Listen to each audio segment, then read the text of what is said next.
The Middle East is on the brink of a new tectonic shift in the regional balance of power. The previous years were marked by the growth of Iranian and Hezbollah influence and the decrease of the grip of the U.S. on the region.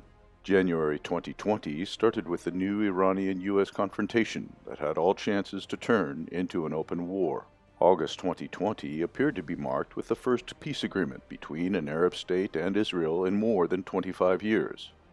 Israel and the United Arab Emirates have reached a historical peace agreement. U.S. President Donald Trump personally announced the breakthrough agreement on August 13th, calling Israel and the UAE the great friends of his country. In a joint statement, Israel, the UAE, and the U.S. said that the agreement will advance peace in the Middle East. The statement praised the bold diplomacy and vision of the three countries' leaders. Delegations between Israel and the UAE are expected to meet within a few weeks to sign bilateral agreements regarding investment, tourism, direct flights, security, telecommunications, technology, energy, healthcare, culture, the environment, the establishment of reciprocal embassies, and other areas of mutual benefit.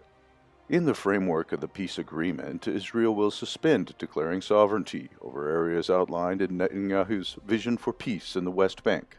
Also, Tel Aviv will reportedly focus its efforts on expanding ties with other countries in the Arab and Muslim world. The agreement will also provide Muslims with greater access to the Al-Aqsa Mosque and other holy sites in the Old City of Jerusalem.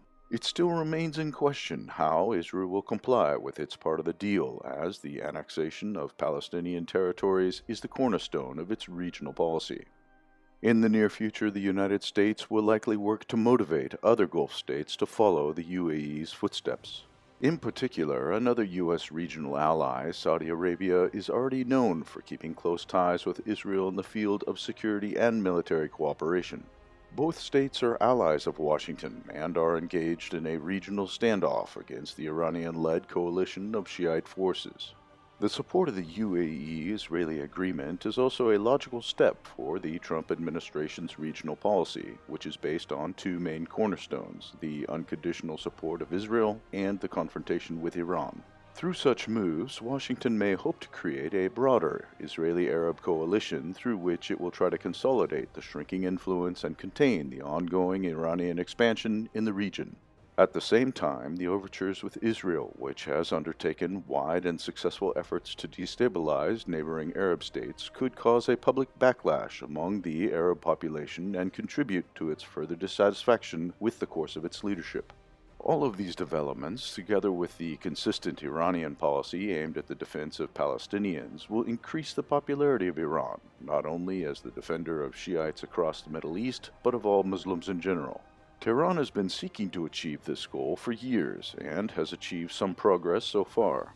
The U.S.-Israeli aggression in the region also played an important role, in fact promoting the popularity of the so-called Axis of Resistance. Now, Iranian soft power in Arab states will become even more noticeable and create additional threats to Gulf states involved in direct confrontation with it. The Saudi Kingdom, as the main candidate for the next peace deal, will find itself in an especially shaky position. It is already involved in the long, bloody, and unsuccessful intervention in Yemen, with Yemen's Houthis regularly conducting cross-border raids into Saudi Arabia and even striking its capital, Riyadh. Also, the Saudi leadership has a long-standing problem with the oppressed Shia minority, protests of which are regularly and violently suppressed by Saudi forces. Other factors are the apparent economic and social problems, not least due to Riyadh's own adventures on the oil market and the coronavirus crisis. Therefore, at some moment, the Saudi regime may easily find itself on the brink of collapse under the weight of its own social, political, and economic mistakes and controversial policies on the international stage. And it's highly unlikely that the friends in Tel Aviv or Washington will decide to undertake any extraordinary steps to rescue the current political regime in the Saudi kingdom.